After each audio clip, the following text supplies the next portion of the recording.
겠습니다. 제가 우리 교회 욥기서 강해에 대한 그 사역 보고를 제가 활동하는 SNS에 이렇게 놨는데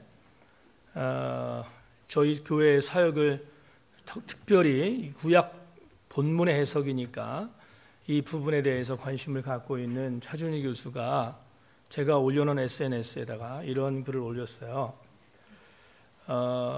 제천 세인교회라고 하는 교회에서 욥기 강해를 이 목사가 하는데 이런 생각이 든다는 거예요. 어떤 생각이 드냐면 우리 제천 세인교회 성도들이 욥기 강해를 들을 수 있다는 것은 일반 신학대학원의 학생들보다 더 뛰어나다. 그런 칭찬의 글을 올려놨더라고요. 그런데 차준희 교수가 우리 교회 올까봐 조금 두렵습니다. 제가 여러분들에게 조금 우스갯소리 말씀을 드렸지만 욥기 강해를 듣고 있는 여러분들은 정말 대단한 분들이라는 생각이 드는데 오늘도 말씀을 들으면서 몰랐던 걸 깨닫고 함께 은혜를 나누는 귀한 시간 되길 바라고요. 더불어서 제가 월요일과 화요일 날 새벽 예배 말씀 강독을 직접 인도하지 못했습니다. 주일 저녁에 목감기가 굉장히 심해져서 그래서 목소리가 나오지 않은 상태였는데 오늘은 전사님이 도와줘서 그래서 조금 좋아져서 수요일 저녁 설교를 할 수 있어서 너무 감사합니다.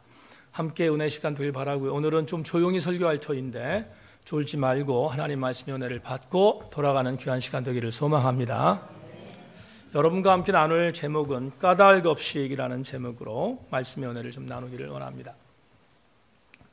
가끔은 우리 교우들하고 얘기를 하지만 새벽에 성경을 읽으면서 저에게는 굉장히 큰 도움이 됩니다.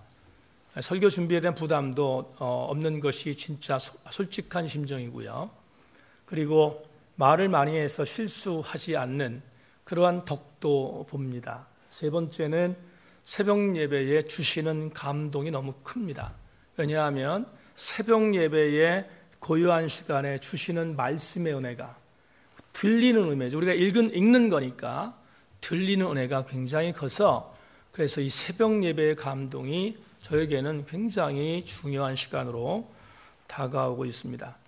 우리가 지금 역대상을 읽고 있는데요. 여호수아를 읽었을 때로 기억하는데 여호수아를 읽었을 때 저에게 아주 자근하게 어떤 감동의 한 구절을 여러분에게 소개하고 싶습니다. 여호수아 13장 33절을 자막을 통해서 여러분 보시고요. 제가 읽겠습니다. 오직 레위 지파에게는 모세가 기업을 주지 아니하였으니 이는 그들에게 말씀하신 것 같이 이스라엘의 하나님 여호와께서 그들의 기업이 되심이었더라. 다 같이 아멘. 여러분 보십시다. 40년 동안 광야에 살던 이스라엘 신앙 공동체의 지체들이 얼마나 힘들었겠습니까? 그런데 하나님께서 드디어 40년 만에 그렇게도 꿈에 그리던 가나안 땅으로 이스라엘 백성들을 들이셨습니다. 그리고 그 가나안 거민들의 세력이 강력했지만 여호수아의 진두지휘하에서 하나님께서 개입하신 이 싸움에서 가는 곳마다 승승장구했습니다. 그리고 나서 그 승승장구한 땅들을 차지하면 여호수아를 보면 뒤로 미루지 않고 땅을 차지하면 모세가 이미 예언했던 땅들을 각 지파들에게 분배하는 장면이 여호수아에 아주 세밀하게 기록되어 있습니다. 그런데 조금 전에 여호수아 13장에서 읽었던 이 본문도 땅을 차지한 이후 땅들을 분배하던 어간 한 지파가 물끄러미 땅 분배를 쳐다볼 수밖에 없는 상황이 됐습니다. 그 지파가 레위 지파였습니다. 여러 지파의 두령들에게 이 땅들을 줄 때 두령들과 그 지파는 굉장히 흥분했을 것입니다. 왜냐하면 앞으로 이 땅에서 우리의 후손들과 함께 청사진을 꾸고 꿈을 꾸고 그리고 이것을 경작하면서 여기서 살 생각을 하니 광야 40년 동안 살던 이스라엘 신앙 공동체의 감동이 얼마나 컸는지는 충분히 추측할 수 있습니다. 그런데 10지파에게 하나님께서 약속하신 땅을 분배하는 어간, 레위 지파는 땅이 없었습니다. 줄 땅이 없었다는 것입니다. 그러면 인간적인 정서적인 마음으로 레위 사람들이 굉장히 기분이 안 좋았었을 것입니다. 그걸 알았습니다. 그런데 여호수아를 통하여 그렇게 착잡하던 레위 지파 사람들 향해서 여호수아가 모세가 이미 얘기했던 한 부분을 남겨줍니다. 그게 뭐냐 하면 이것입니다. 레위 지파 사람들에게 주는 말이지요. 뭐라고 말하는가 하면 이렇게 말합니다. 레위 지파 사람들이여 낭망하지 말아라. 힘들어하지 말아라. 너희들에게 땅을 주지 않는다고 섭섭해하지 말아라. 왜냐하면 레위 지파 사람들 너희들의 기업은 바로 나다. 이렇게 말씀하시는 거예요. 하나님이 기업이라는 거예요. 여러분, 지금 우리가 이걸 문자로 읽었지만 이걸 진정성 있게 받아들이는 사람들이 얼마나 감동적이었겠어요. 땅이 아니라 하나님이 기업이라는 거예요. 그러면 이런 감동이 있잖아요. 적어도 레위 지파 사람들에게 내가 기업이라는 것은 내가 너희들을 책임지겠다는 뜻이잖아요. 그 뜻이잖아요. 그런데 그 뜻을 받은 레위 지파 사람들이 그 하나님의 뜻을 진정성 있게 받게 된다면 얼마나 큰 감동이겠습니까? 지난 어버이날 전날에 이재도 목사가 왔었어요. 제 전에 아버지한테 인사하러 왔다가 잠깐 목사님 인사드리고 가겠다고 전화가 와서 차 한잔 마시고 가라고 그렇게 얘기를 해서 들렸습니다. 오래간만에 후배를 만났잖아요. 굉장히 오래간만에 아낀 후배인데 만났습니다.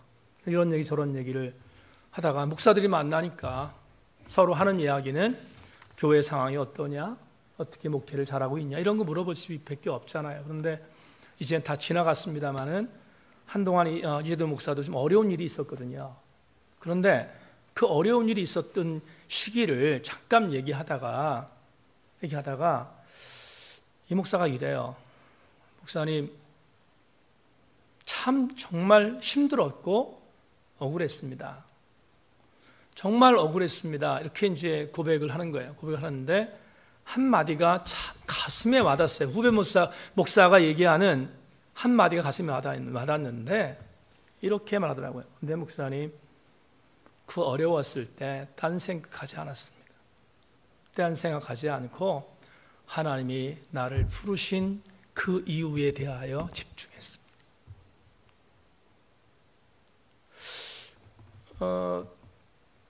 내가 하나님이 나의 기업이다?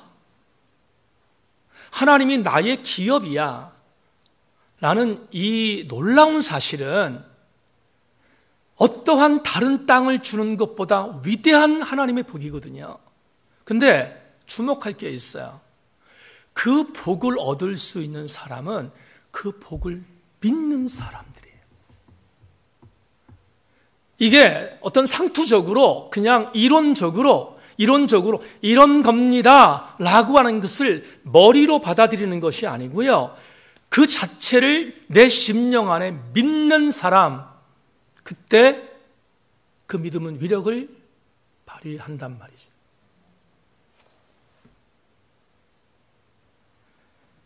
언젠가 기독교 신문에 관계되어 있는 그런 기사를 읽었습니다.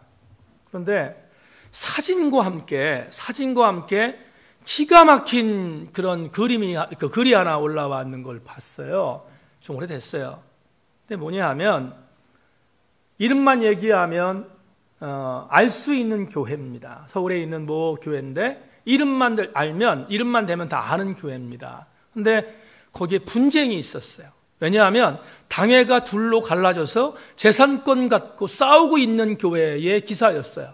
근데 기자가 이걸 기가 막히게 복자들에게 생각하라고 해서 그랬는지 모르겠습니다만은 그 재산권을 갖고 싸움박질하고 있는 그 교회에 표가 있어. 우리 여기 표 있잖아요, 지금. 표가 있는데 이 표를 사진으로 찍어서 신문에 올렸어요.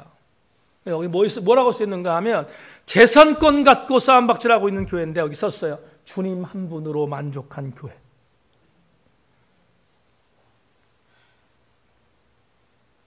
기자가 의도적으로 그렇게 했을 것입니다. 여러분, 다시 한번 강조합니다. 오늘 본문으로 들어가기에 앞서서 오늘 굉장히 중요한 이야기를 5번째 강의를 통해서 하려고 하는데 하나님이 우리들에게 주어진 복의 전부예요.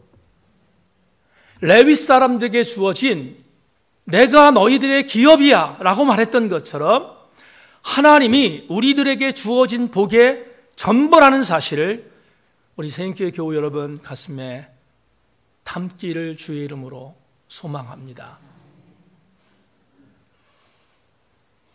우리가 복을 말할 때 이런 얘기를 합니다. 여러분 예수를 왜 믿습니까? 라고 물으면 복 받기 위해서 믿습니다. 넓은 의미로 얘기하면 맞는 말입니다.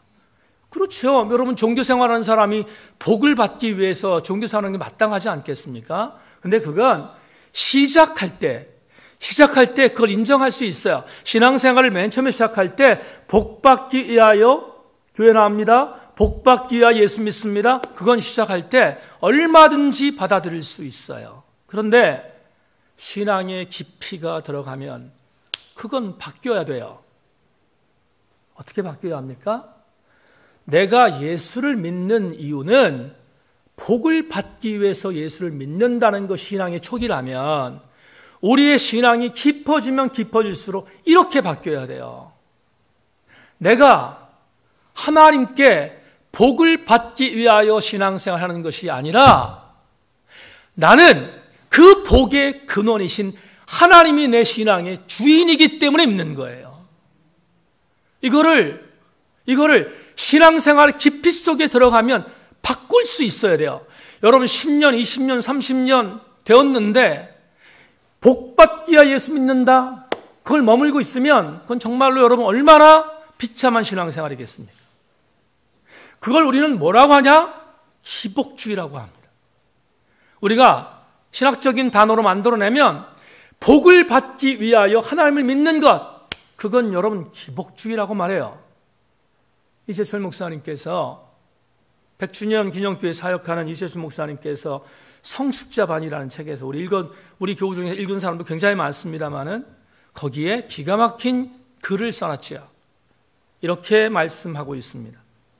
우리가 하나님께 복을 구하는 이유는 하나님 복 그 자체가 내 삶의 목적이어서가 아니라 하나님께서 주시는 복 안에서만 내가 성도다운 삶을 살 수 있기 때문이다. 다 같이 아멘합시다. 우리가 하나님이 나에게 복을 주기 때문에 예수 믿는다가 아니라 하나님 자체가 복이니까 예수 믿는 거예요. 하나님 당신 자체가 나의 기업이니까. 오늘 제가 왜 복 얘기를 하는가? 오늘 본문 욥기서 5번째의 본문 때문이에요. 여러분 오늘 본문은 우리가 갖고 있는 지금 우리 욥기서를 공부하면서 거꾸로 본다는 얘기를 참 많이 했는데 오늘 본문도 우리가 갖고 있는 생각을 뒤집어야 될 부분들이 상당히 많이 있습니다. 자, 먼저 오늘 본문을 보면 본문의 배경을 좀 살펴보겠습니다. 우리는 욥기서 1장 1절로 5절에서 욥이 어떤 존재인가에 대하여 살폈지요. 지난주에 살폈습니다. 근데 갑자기 오늘 본문의 배경이 바뀌어요. 이 드라마가 모델가 바뀌는 것처럼 확 바뀌었습니다. 어떻게 바뀌었는가 하면 1장 1절부터 5절까지는 욥기 저자가 말했던 배경이 이 땅이었어요. 그런데 오늘 본문인 6절부터는 갑자기 무대가 하늘나라로 바뀝니다. 하늘나라로 무대가 바뀌었습니다. 그리고 또 한 가지는 이 하늘나라에서 하나님께서 우리로 얘기하는 것, 지금으로 얘기하면 부하들을 불러서 회의를 열어요. 그걸 여러분 욥기 신학에서는 천상회의라는 말을 씁니다. 하나님의 나라에서 회의가 열렸다 해서 천상회의라는 말을 써요. Divine Council이라고 하는 말을 쓰는데 바로 이 회의가 열린 거예요. 에이, 목사님, 이렇게 황당한 얘기가 세상에 어디 있습니까? 이렇게 여러분들이 저한테 질문하셔야 돼요. 갑자기 무대가 땅에다가 갑자기 하늘로 바뀌는 이유가 뭡니까? 이렇게 물으셔야 돼요. 왜 물어대는가? 지난주 설교를 들은 사람은 마땅히 이 설교를 할 수 있어야 합니다. 욥기는 소설이라고 말씀드렸습니다. 여러분, 소설은 작가의 편집의도에 따라서 얼마든지 바뀔 수 있다는 사실을 보여주는 장면이에요. 그래서 오늘 6절은 갑자기 천상회의가 열리는 장면으로 바뀌었습니다. 그러면 천상회의의 등장인물을 보겠습니다. 여러분 6절부터 7절까지 말씀을 같이 한번 읽겠습니다. 6절부터 7절 다 같이 시작. 하루는 하나님의 아들들이 와서 여호와 앞에 섰고 사단도 그들 가운데 온지라. 여호와께서 사단에게 이르시되 내가 어디서 왔느냐. 사단이 여호와께 대답하여 이르되 땅을 두루 돌아 여기저기 다녀왔나이다. 자, 이제 보십시다. 천상회의가 열렸습니다. 그리고 드디어 등장인물도 등장합니다. 제일 먼저 하나님께서 회의의 주관자이셨습니다. 그런데 그 회의의 주관자에 등장인물이 두 종류가 나옵니다. 오늘 우리가 읽은 본문에서 하나님의 아들들 나옵니까? 여러분 6절에 하나님의 아들들이라고 나오지요? 이 하나님의 아들들이라는 단어는 번역이 좀 잘못됐습니다. 왜 번역이 잘못됐냐면 원래 이 아들들은 천사들이라고 번역해야 돼요. 하나님의 천사들이다 이렇게 번역해야 합니다. 그러면 더 쉽습니다. 천상회의가 열렸는데 한쪽에 하나님의 천사들이 한 등장인물로 서 있습니다. 그런데 이제 지금부터 우리가 갖고 있는 패러다임을 바꿔야 할 중요한 등장인물이 한 명 등장합니다. 또 하나 지금부터 제가 얘기하는 것을 받아들여야 욥기서 전체에 대한 이야기를 여러분들이 쉽게 받을 수 있습니다. 두 번째 나오는 등장인물은 사단입니다. 사단인데 자, 여러분 사단이라는 이 개념을 여러분에게 설명을 하겠습니다. 우리는 사탄 그러면 무조건 갖고 있는 우리의 고정관념은 뭐죠? 나쁜 존재. 그렇죠? 나쁜 존재입니다. 그리고 우리가 절대로 받아들여서는 안 되는 존재. 이 정도로 사단을 우리는 경멸합니다. 그런데 욥기서에서 나오는 사단은 절대로 그렇게 생각하면 안 됩니다. 왜 안 되냐면 제가 지난주에 설교를 통해서 말씀을 드렸는데 욥기라고 하는 이 책은 포로에서 이스라엘 백성들이 포로 끌려갔잖아요. 끌려갔다가 포로에서 돌아왔어요. 우리가 지금 새벽에 역대상이라는 성경을 읽고 있는데 역대상에 사람들이 쫙 나오잖아요. 지금 계속해서. 왜? 족보가 필요하다고 했습니다. 이유가 뭐냐 하면 이스라엘 신앙 공동체가 나라가 없으니까 이제는 족보라도 살려서 하나님의 선밀인 것을 만천에 알려야 되기 때문에 족보를 찾아야 돼요. 그런 것처럼 역대기 역사가들이 쓴 책들은 포로에서 돌아온 이후에 쓴 책들이에요. 그런데 포로 이후에 돌아온 책들이 뭐냐면 오늘 우리가 지금 살펴보는 욥기서도 포로 이후에서 돌아와서 편집된 책이에요. 또 한 가지 여러분 우리가 조금 전에 얘기했습니다. 역대상, 역대하라는 책이 있는데 이 책도 역대기 역사가가 기록한 책입니다. 그리고 예언서에 또 하나 스가랴라고 하는 예언서가 있는데 이 스가랴 예언서도 마찬가지 포로 이후에 온 역사가들이 편집한 글로 봅니다. 이걸 우리가 역대기 역사라고 얘기하는데 이게 왜 중요하냐? 여러분 잘 보십시다.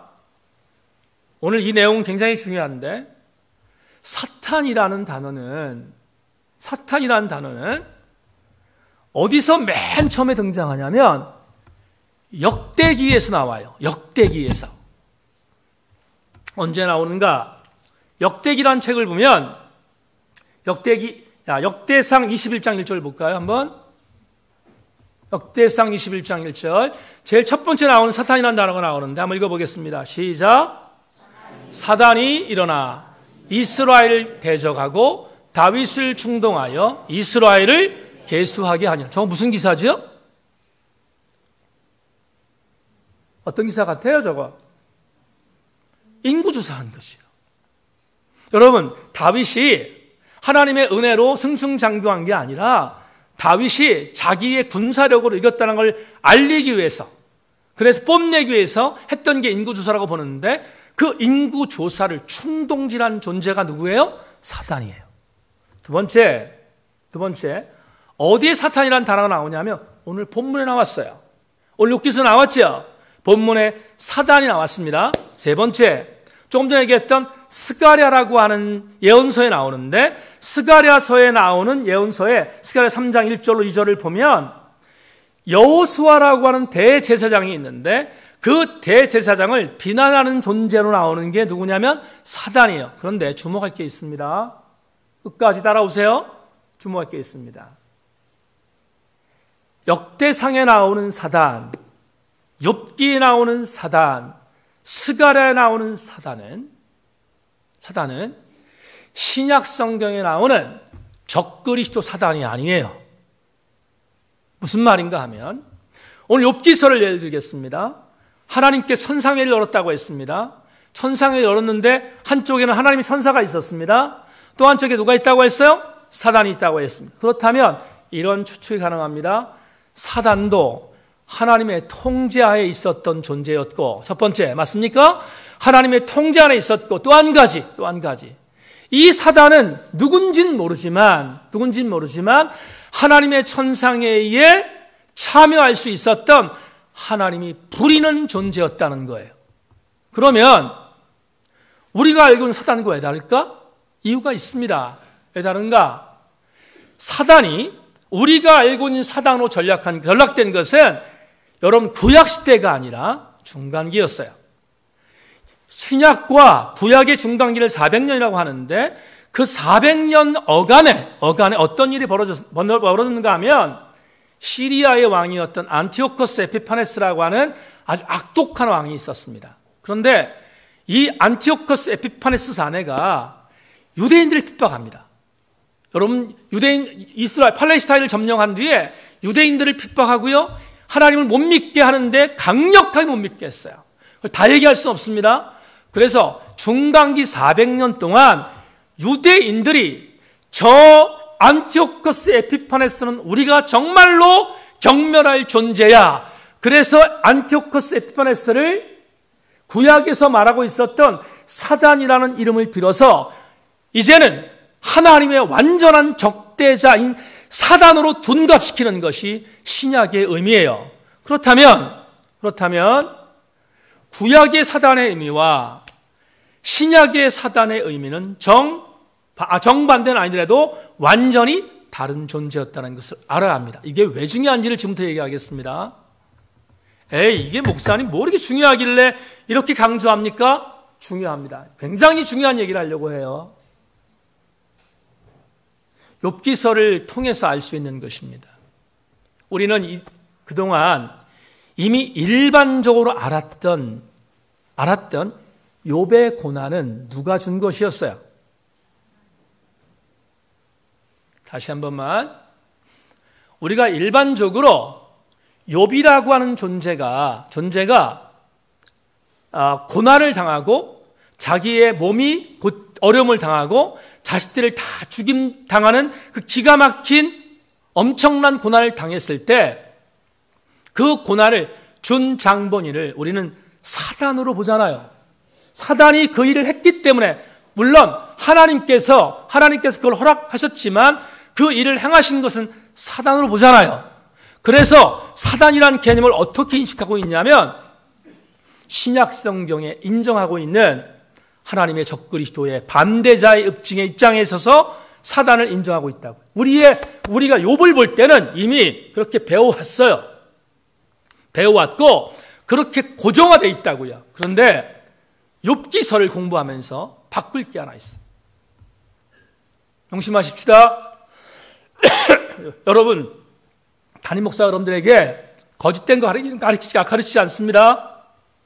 바꿀 게 하나 있어요. 이건 구약 신학계에서 이미 정설화된 이야기를 여러분들께 말씀드립니다. 욥기서에서 나오는 사단은 신약 성경에서 등장하고 있는 적그리스도와 같은 존재가 아니라 하나님께서 부리시는 존재였기 때문에 사단은 철저한 도구였지 욥에게 고난을 준 존재가 아니었다는 거예요. 욥에게 고난을 준 존재가 사단이 아니라는 것을 머릿속에 담아야 돼요. 왜냐하면 앞으로 욥기서를 42장까지 공부하면서 욥의 고난에 대하여 우리가 공부할 것입니다. 그런데 그 고난의 진원이 이렇게 되면 안 된다는 거예요. 이 사람이 뭔가 범죄했기 때문에 하나님께서 이 사람에게 사단을 통하여 징계하기 위한 인과응보의 징계다라고 해석하면 안 되는 것을 말씀드리는 거예요. 욥이 당한 고난은 인과응보의 고난이 아니에요, 여러분. 욥기서에서 나타나는 욥의 고난은 절대로 인과응보가 아니에요. 이제 얘기하겠지만 이렇게 말하면 여러분 어떻게 생각할까요? 욥이 왜 고난을 당했는가? 이렇게 말하면 여러분들 정말 솔직합니다. 제가 이런 설교를 하는 게 성도들한테 굉장히 어려워요. 차준희 교수 저한테 그래요. 이 목사가 그렇게 솔직하게 설교하는 것을 들을 수 있는 성도들이 복되다. 이렇게 말하는 이유가 거기 있는데, 욥이 당하는 고난은 인과응보의 고난이 아니라 이해할 수 없는 고난이에요. 이해할 수 없는 고난이라고요. 그걸 파헤칠 거예요. 그런데 욥기서를 공부하면서 이해할 수 없는 고난을 당한 욥을 공부하면서 우리가 두점받을 것은 뭐냐면 이것입니다. 이것이에요.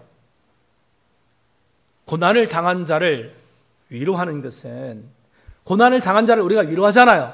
위로할 때 고난을 받는 자와 함께 위로를 행하는 일을 한다고 할 때 그에게 뭔가 말로 고난을 위로하는 것은 위로가 아니라는 거예요. 욥기서를 통하여 함께 우리가 공부할 대체적인 모든 분위기에 있어서의 욥의 신학은 고난 당하는 자와 함께 있어주는 것이 고난의 동참이에요. 우리가 말로써 누군가를 고난을 동참한다는 것은 욥기 신학이 아닌 것을 우리에게 알려주고 있습니다. 그런데 오늘 본문에서 우리는 첫 번째 이 본문을 통하여 얻는 은혜가 있습니다. 어떤 은혜일까? 자, 본문 다시 한번 보겠습니다.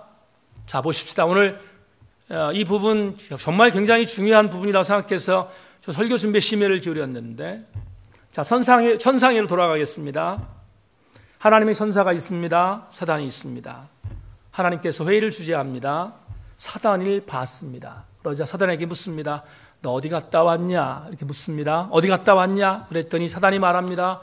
땅을 두루 돌아다니다가 왔습니다. 그러자 오늘 8절에서 하나님께서 갑자기 사단에게 1장 1절에서 이야기하고 있는 내용을 말합니다. 그러니 너 우스 땅에 있는 욥 보았지? 욥이 어떤 사람이었는지 보았지? 그러면서 8절에 오늘 뭐라고 말하고 있는가 하면 이렇게 말합니다. 내 종 욥을 주의하여 보았느냐? 그와 같이 온전하고 정직하여 하나님을 경외하며 악에서 떠난 자가 세상에 없었지? 라고 사단에게 말합니다. 맞습니까? 여기까지 이해되셨지요? 그러자 사단이 이 이야기를 듣고 갑자기 하나님 앞에 반문합니다. 그래서 신학자들은 이렇게 말합니다. 천상회의에 배석했던 하나님의 천사들은 보호자의 역할을 했을 것이다. 보호자란 말은 뭐겠어요? 변호사입니다. 반대로 사단은 신약에서 말하는 적그리스도와 같은 존재는 아니지만 뭔가를 심판 때리는 누구? 검사 역할을 했을 것이다. 이렇게 보는 거예요. 그러니까 이걸 하나님의 법정으로 볼 수 있는 거다. 이렇게 해석하는 학자들도 있습니다. 여하튼 하나님께서 그렇게 말씀하시자 검사의 역할을 하고 있었던 사단이 이렇게 말합니다. 여러분 잘 들어보세요. 오늘 성경에 있는 말을 오늘의 언어로 바꿔보겠습니다. 에이 하나님, 욥이 경외하고 있죠. 하나님 잘 섬기고 있는 거 알아요. 저도. 그런데 이렇게 말합니다. 근데 하나님 까닭없겠습니까? 이렇게 묻습니다. 하나님을 섬기는 이유가 있겠죠. 까닭이 있으니까 하나님을 섬기겠죠. 그게 여러분 사단의 도발이었어요. 하나님 앞에 에이 하나님, 욥이 정말로 의인인 것은 인정합니다. 욥이 하나님을 경외하는 거 인정합니다. 그런데 하나님 이유가 있으니까 섬기는 거죠. 이렇게 말하는 거예요. 그걸 오늘 설교의 서두로 바꿉니다. 이렇게 바꾸는 거예요. 그래서 제가 오늘 앞에서 여러분 그 얘기를 한 겁니다. 한마디로 말하면 이거예요. 하나님, 욥이 하나님을 섬기는 거 맞습니다. 근데 왜 섬기는지 하나님 아십니까? 하나님, 욥이 하나님을 섬기는 것은 하나님을 섬기는 게 아니고 하나님이 주시는 복을 섬기는 거예요. 이해되면 아멘. 여러분, 하나님을 섬기는 게 아니고 하나님이 주시는 복 때문에 하나님을 섬긴다는 거예요. 그러니까 이걸 설교의 서두에 말한 것을 말하면 욥은 무슨 주의자? 기복주의자라는 거예요, 지금. 그게 바로 사단의 고발이었어요. 이게 오늘 사단의 고발이라고요. 기복주의자라는 것입니다. 그러면서 한 가지 시비를 겁니다, 사단이. 뭐라고 시비를 겁니까? 이어지는 본문 볼까요? 여러분 이 부분 보십시다. 10절과 11절 같이 한번 읽겠습니다. 10절 11절 다 같이 준비 시작. 주께서 그와 그의 집과 그의 모든 소유물을 울타리로 두르심 때문이 아니니까 주께서 그의 손으로 하는 바를 복되게 하사 그의 소유물이 땅에 넘치게 하셨음이니이다. 이제 주의 손을 펴서 그의 모든 소유물을 치소서. 그리하시면 틀림없이 주를 향하여 욕하지 않겠나이다. 자, 여기서 친구의 도움을 받겠습니다. 여기서 친구의 도움을 이제는 받아야 될 것 같습니다. 10절과 11절 말씀을 이제 들으셨죠? 기복주의자이기 때문에 하나님 믿는다는 거예요. 그러면서 사단이 시비를 건 게 있습니다. 그 시비를 건 것을 차준희 교수가 본인이 이 내용을 주석한 시가서 바로 읽기라는 책에서 이 부분을 이렇게 해석했습니다. 이제는 차 교수의 글을 제가 읽겠습니다. 들어보십시오. 사단은 여기에서 삼중의 막을 이야기합니다. 하나님께서 욥 자신과 욥의 집과 욥의 모든 소유물을 울타리로 보호해 주셨다는 것입니다. 사실 맞는 말입니다. 하지만 그것 때문에 하나님을 믿는다면 그것이 바로 기복신앙이 되는 것입니다. 친구의 이 말이 무슨 얘기인지를 부연하겠습니다. 지금 욥이 하나님을 믿는 건 세 가지 이유 때문이라는 거예요. 첫 번째, 이 친구의 말대로 욥 자신을 하나님이 복 주셨고, 두 번째, 욥의 집을 잘 되게 하셨고, 세 번째, 욥의 소유물을 많게 하셨다. 그것을 친구는 욥의 삼중막이라고 말합니다. 여러분, 삼중 축복이 아니라 삼박적 축복이 아니라 삼중막이라고 말하고 있어요. 이 세 개의 막을 하나님이 쳐주셨으니까 욥이 하나님을 섬기는 겁니다. 그럼 저렇게 말합니다. 만에 하나 하나님 이 막을 허물어뜨리면 욥도 하나님을 부인할 것입니다. 이게 사단의 도발이에요. 사단의 도발이라고요. 그러면 우리 다음 주에 보겠습니다마는 진짜로 하나님께 설악하셔서 삼중막이 걷어져요. 여러분, 욥의 자식도 죽죠? 욥의 가축들도 죽지요. 2장에 넘어가면 뭐가 나오죠? 욥 스스로의 육체도 망가지잖아. 세 가지의 막이 뭐하죠? 걷어지잖아. 그러면 삼중막이라고 하는 이 개념이 지금 왜 여기서 나왔는가 하면 이겁니다. 까닭없이가 오늘 제목이에요. 설교 제목 주목하십시다. 사단이 하나님께 힐문한 것은 이것입니다. 하나님, 욥이 까닭이 있어서 하나님을 섬깁니다. 그 섬기는 것은 삼중막입니다. 삼중막입니다. 이 말을 이렇게 제가 바꾸겠습니다. 오늘 어떤 의미로 바라보면 정말 너무너무 중요한 교훈인데요. 사단이 삼중막 때문에 기복신앙을 갖고 있는 욥이 하나님을 섬겼다는 이 말을 오늘 우리의 언어로 바꾸어서 도전하겠습니다. 만에 하나 내가 하나님께서 나에게 이런 삼중막 때문에 내가 하나님을 믿는다면 우리 한국교회 있을까요? 없을까요? 너무 많잖아요. 이런 삼중막을 갖고 하나님을 믿는다면 그 하나님을 믿는 믿음은 신실한 믿음이 아니라는 것을 가르쳐주는 거예요. 지금 이 본문의 내용이 그렇다면 이 부분에 대해서 굉장히 중요한 부분 하나 여러분 나오고 싶은데 그리스도인들에게 있어서의 정말로 중요한 신앙생활이란 무엇일까? 저도 마찬가지고 여러분도 마찬가지고 정말로 주 안에서 신실한 신앙생활을 감당한다는 것은 과연 무엇일까? 그걸 이렇게 문장으로 만들겠습니다. 내가 내 신앙의 관점을 항상 기복화가 되고 있는가를 점검하는 것입니다. 내 신앙이 기복화가 되고 있는가를 점검해 보는 것, 그게 신앙생활을 잘하는 척도 중에 하나임을 이 본문을 통하여 우리에게 알려주고 있어요. 여러분, 엘리바스가 우리가 3장 가면 공부하겠습니다마는 엘리바스가 욥이 당한 고난은 죄 때문이라고 고발합니다. 죄 때문이라고. 그런데 욥은 죄 때문에 자신이 고난받지 않는다고 항변합니다. 왜 이 부분을 나중에 38장에 가면 하나님께서 엘리바스의 손을 들어주지 않고 욥의 손을 들어주는가? 왜 그런가? 이유는 이것입니다. 신앙생활은 절대로 인과관계로 따지면 안 된다는 거예요. 신앙생활은 인과관계로 따지면 안 된다는 거예요.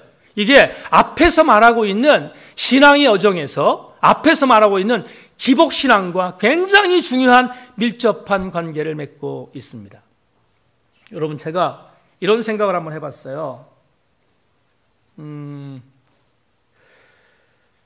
우리 중에 정말로 여러분 다시 한번 곱씹는 시간이 됐으면 좋겠습니다. 이 본문을 우리가 함께 지금 묵상하면서 도대체 이게 우리가 항상 점검하는 것이 내 신앙의 승리가 기복화가 되고 있는가를 점검해 본다는 이 말을 더 쉬운 말로 바꾸면 어떠한 말이 되는가? 이렇게 예를 들어서 하나님, 내가 하나님 앞에 이 정도로 충성했습니다. 이 정도로 충성했습니다. 그러니까 하나님, 이 정도의 충성을 했으니까 나에게 이 정도는 주셔야 되지 않겠습니까? 혹은 하나님, 내가 하나님을 위하여 이만큼의 시간을 들였습니다. 그렇다면 하나님 나에게 이 정도의 보상은 주셔야 되겠지요? 또 하나, 하나님, 내가 이만큼 하나님께 투자했습니다. 그렇다면 이만큼 투자했으니까 하나님도 나에게 이만큼 투자하는 것은 마땅하지 않겠습니까? 라고 하나님께 요구한다면 그건 기복하입니다. 오늘 이 본문을 통하여 우리에게 주시는 욥기서를 통한 대단한 교훈은 이것입니다. 다시 한 번만. 내가 하나님을 믿는 믿음의 이유는 하나님께서 나에게 복을 주시기 때문이 아니라 하나님 당신이 나의 복이기 때문이라는 거예요. 우리는 이 신앙의 반열에서 흔들리지 말아야 합니다. 하나님, 내가 이렇게 했으니까 이렇게 해주기를 원합니다는 인과관계입니다. 우리의 신앙은 그렇게 돼서는 안 돼요. 내가 하나님 이렇게 했습니다. 그런데 하나님께서 이렇게 한다고 할지라도 난 하나님께 이 신앙을 견고히 서겠습니다. 그게 우리 신앙이라 이 말이에요. 하박국 얘기를 가끔 합니다. 하박국이 하나님께 대들러 막루에 올라갔습니다. 왜 막루에 하박국이 올라갔는가? 이유는 간단합니다. 하나님, 우리 남유다를 멸망시킨다고요? 왜죠? 하나님 말씀합니다. 나를 버렸기 때문이다. 나를 버렸고 내 율법을 깨트렸기 때문이다. 그래서 하박국이 말합니다. 하나님, 맞습니다. 우리 민족이, 내 민족이 하나님을 버렸습니다. 그런데 하나님, 누구를 통하여 멸망시킬 겁니까? 바벨론이다. 그러자 펄쩍 뜁니다. 하박국이 펄쩍 튑니다. 뭐라고? 하나님, 이럴 수가 있습니까? 우리 민족이 하나님께 범죄한 것은 인정하지만 그렇다고 우리 민족의 범죄보다 더 못된 짓을 하고 있는 바벨론을 우리 민족을 짓밟게 한다면 어찌 그게 하나님일 수 있습니까? 철회해 주십시오. 하박국의 노래예요. 그게 하박국의 간구라고요. 하박국 3장에 나오는 말이라고요. 그래서 하나님께서 하박국에 말합니다. 하박국아, 그렇지. 그런데 다는 아니다. 다는 아니고 내가 살릴 사람이 있다. 하박국이 유명한 말이 나옵니다. 뭐라고? 이렇게 말합니다. 네가 바벨론을 통하여 우리 민족, 내 민족을 멸망시키는 것을 간과하고 있지. 다는 아니다. 내가 숨겨둔 사람이 있는데 오직 의인은 믿음으로 말미암아 산다. 믿음으로 말미암아 사는 의인들을 통하여 새로운 나라를 건설할 거야. 그게 하박국에 들려주었던 하나님의 메시지였잖아요. 그러자 그 이야기를 들었던 하박국이 마지막 고백하는 고백이 여러분 너무 감동이지 않습니까? 하박국 3장 16절은 하나님께 뗐습니다. 하나님 앞에 항의하는 거예요. 여러분 16절, 하박국 3장 16절은 하나님 이럴 수 있습니까를 호소하는 거예요. 떼쓰는 거예요. 혹시 우리들의 자화상이 이럴 수 있다는 것을 명심해야 돼요. 16절 이렇게 말합니다. 내가 들었으므로 내 창자가 흔들렸고 그 목소리로 말미암아 내 입술이 떨렸도다. 무리가 우리를 치러 올라오는 환난 날을 내가 기다림으로 썩이는 것이 내 뼈에 들어왔으며 내 몸은 내 처소에서 떨리는도다. 세 개의 단어가 나와요. 떨린다, 썩었다, 또 떨린다. 얼마나 두려웠으면 하박국이 이랬냐고요. 그런데 오직 의인으로 말미암아 믿음을 갖고 있는 자가 산다라는, 오직 의인은 믿음으로 말미암아 산다는 남은 자의 메시지를 주고 그것을 받았던 하박국이 16절에서만 고백을 마친 게 아니라 그 다음에 이렇게 고백합니다. 비록 무화과 나무가 무성하지 못하며 포도나무에 열매가 없으며 감람나무에 소출이 없으며 팥에 먹을 것이 없으며 우리의 양이 없으며 외양간에 소가 없을지라 나는 여호와로 말미암아 즐거워하며 나의 구원의 하나님으로 말미암아 기뻐하리로다. 사랑하는 여러분, 신앙이 뭡니까? 신앙은 엄격한 의미로 16절을 갖고 있는 게 신앙이 아니고 17절, 18절이 신앙이다 이 말이에요. 오늘 우리 모두가 인과관계로 하나님을 저울질하면 그게 기복화인 것을 명심하고, 우리는 어떤 상이 됐든 간에 내 신앙의 여정이 기복화가 되어 있는가를 점검해보는 아름다운 해가 여러분 욥기서 5번째 강해를 통하여 우리에게 스며들기를 주의 이름으로 축원합니다. 이게 오늘 우리에게 주시는 마지막 교훈입니다. 말씀 맺겠습니다.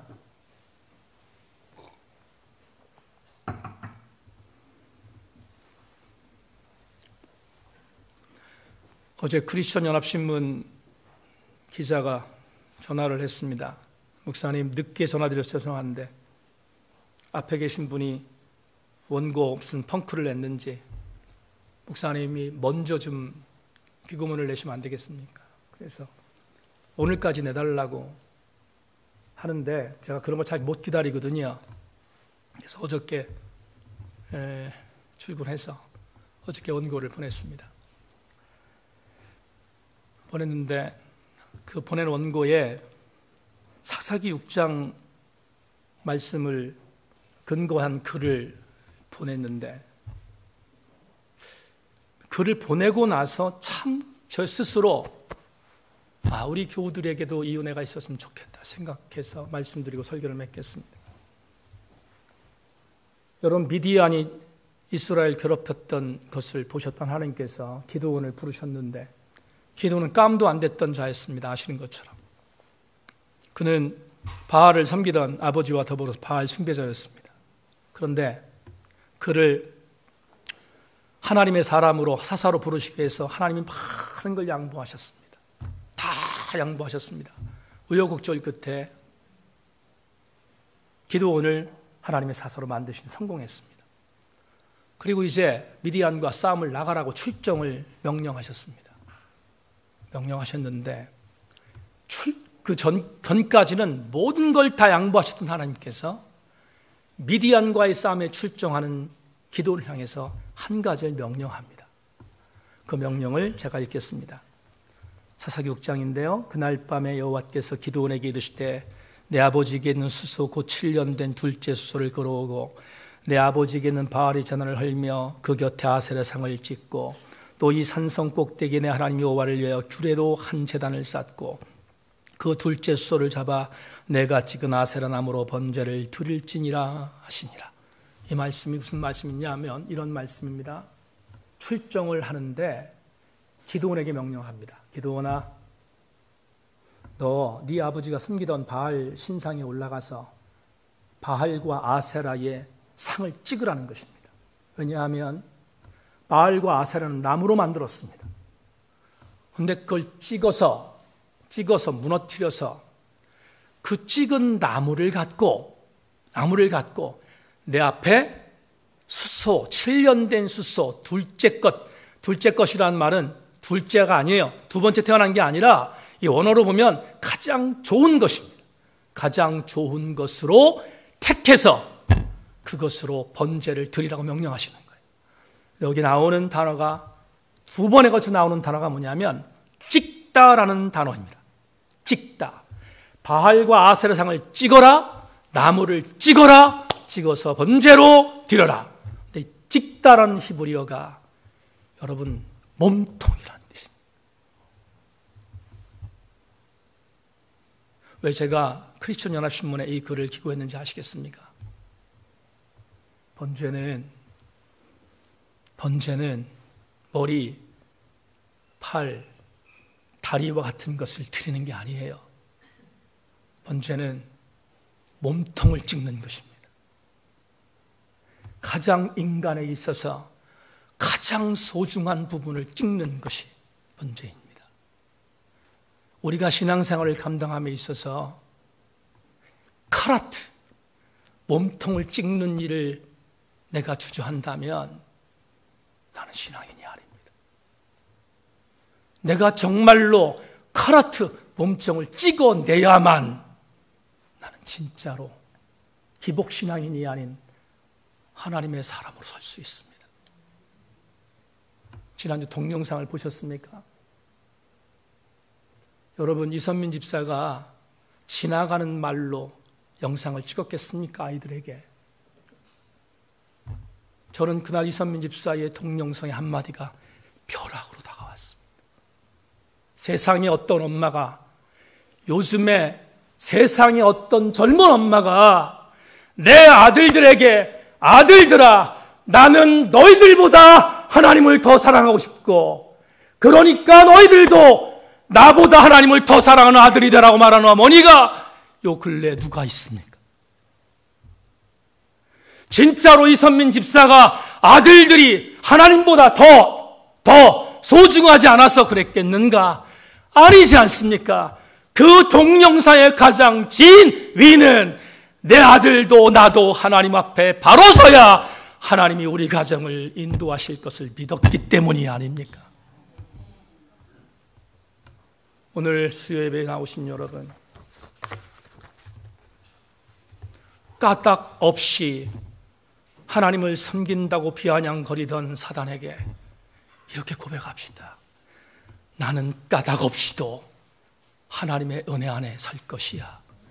고백하는 저와 여러분 되셔서 엽기서 5번째 강력한 은혜가 우리 교우들 전부에게 임하기를 주의 이름으로 축원합니다.